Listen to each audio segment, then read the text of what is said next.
വിനേട്ടന്റെ phone switch ഓഫാ. എത്ര വിളിച്ചിട്ടും കിട്ടുന്നില്ല.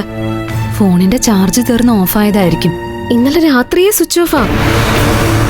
ഞാൻ ഒന്നുകൂടി വെറുതെ വിളിച്ചു നോക്കിയതാ. എനിക്കെന്തോ പേടിയാവുന്നു. എന്ത് പേടിക്കാൻ? ഏട്ടൻ മുഹൂർത്തത്തിന് മുമ്പ് ഇങ്ങ് എത്തും. ചേച്ചി പേടിക്കാതെ.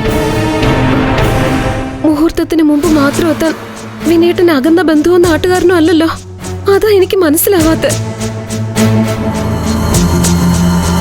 മുത്തശ്ശി പറയുന്നതേ വിനേട്ടൻ പിണങ്ങി മാറി നിൽക്കുന്നതാന്ന്. ആള് സമയത്തിന് ഇങ്ങ് എത്തുമെന്നും പറഞ്ഞു. കള്ളം.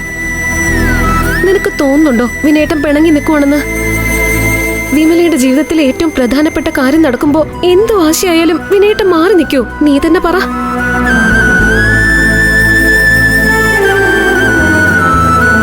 വിനേട്ടനെ മണ്ഡപത്തിൽ കാണാതിരുന്ന എവിടെയെന്ന് എല്ലാവരും ചോദിക്കും. അത് വിനേട്ടന് തന്നെ അറിയാവുന്ന കാര്യമാ. ഞാൻ ഉറപ്പിച്ചു പറയുന്നു, വിനേട്ടൻ എന്തോ സംഭവിച്ചിട്ടുണ്ട്. എന്റെ മനസ്സങ്ങനെ എന്നോട് പറയുന്നത്. അയ്യോ, ചേച്ചി വെറുതെ ഇങ്ങനെ ഓരോന്ന് ഊഹിച്ച് പറയല്ലേ. ചേച്ചി നോക്കിക്കോ, മുഹൂർത്തത്തിന് മുമ്പ് ചേട്ടൻ ഇങ്ങെത്തും. ഞാനാ പറയുന്നേ. എവിടുന്നെത്താൻ? എത്തില്ലെന്നേ. ഞാൻ ഇവിടുന്ന് ഇറങ്ങിയിട്ടേ വിനേട്ടൻ ഇങ്ങോട്ട് തിരിച്ചു വരൂ. എന്റെ കല്യാണത്തിൽ വിനേട്ടന് ഒട്ടും താല്പര്യമില്ല. അതാ കാരണം. അയ്യോ, അങ്ങനെയൊന്നും പറയല്ലേ. പിന്നെ എങ്ങനെ പറയണം? ഞാൻ മറ്റൊരു കുടുംബത്തിലേക്ക് പോകുമ്പോ എന്റെ കൂടെ ഇറങ്ങാനും യാത്ര അയക്കാനും എന്റെ ഏട്ടൻ വേണ്ട ഇവിടെ. ഏട്ടന്റെ ഭാര്യ തന്നെ അതിന് ഉത്തരം പറഞ്ഞാ മതി. നോക്ക്, വിമലയുടെ കല്യാണം നടക്കാത്തതിൽ ഏറ്റവും അധികം വേദനിച്ച ആളാ വിനയേട്ടൻ. അങ്ങനെയുള്ള ആള് ഒരുവിധം രക്ഷയുണ്ടെങ്കിൽ എല്ലാം മറന്ന് രാത്രി തന്നെ തിരിച്ചു വരേണ്ടതാ. നേരം പുലർന്നിട്ടും എത്തിയിട്ടില്ലെങ്കിൽ വിനയേട്ടൻ എന്തോ പറ്റിയിട്ടുണ്ട്.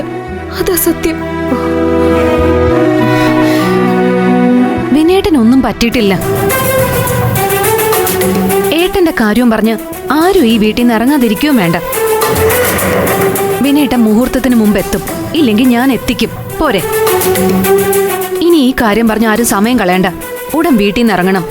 അല്ലാതെ തർക്കിക്കാനുള്ള നേരം അല്ലത്. ശരി, എന്നെ വിശ്വാസമില്ലെങ്കിൽ വേണ്ട. പക്ഷെ എല്ലാവർക്കും അറിയാലോ ഞാൻ വെറുതെ ഒന്നും പറയില്ലെന്ന്. വിനയേട്ടന്റെ കല്യാണത്തിന് ബർമ കോളനിയിലെ തടവി കിടന്ന ഈ റോണിയേച്ചെ ഞാനിവിടെ എത്തിച്ചില്ലേ? അതുപോലെ വിമല ചേച്ചിക്കും ദക്ഷിണ വെച്ച് അനുഗ്രഹം വാങ്ങാൻ മണ്ഡപത്തിൽ ഞാൻ വിനയേട്ടനെ എത്തിക്കും. ഇനിയെങ്കിലും എന്നെ വിശ്വാസം ഉണ്ടെങ്കിൽ രണ്ടാളും അകത്തേക്ക് ചെല്ല് പ്ലീസ്. അതെ, വിസ്മയ വാക്ക് പറഞ്ഞാൽ വാക്കാ. നിങ്ങൾ ചെല്ല്. അമ്മയും മുത്തശ്ശി അവിടെ റെഡിയായി കഴിഞ്ഞു.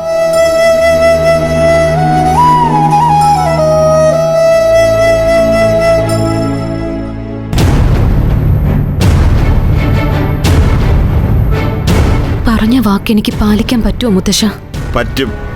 പറ്റുമെന്നാണ് എന്റെ പ്രതീക്ഷ. അതിന് നമുക്ക് രണ്ടാൾക്കും കൂടി പോലീസ് സ്റ്റേഷൻ വരെ ഒന്ന് പോവേണ്ടി വരും.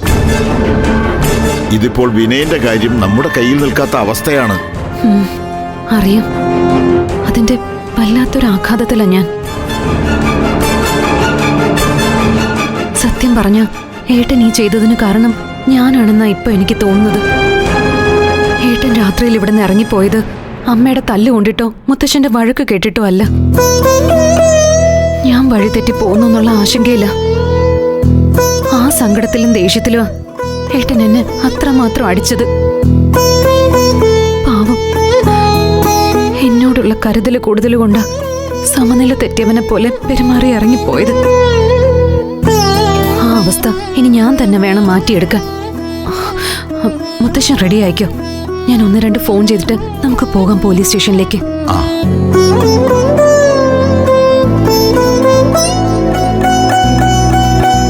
ഫ്ലവേഴ്സ് സ്മാർട്ട് ഷോ ശനി ഞായർ ദിവസങ്ങളിൽ രാത്രി 9:30 ഫ്ലവേഴ്സിൽ.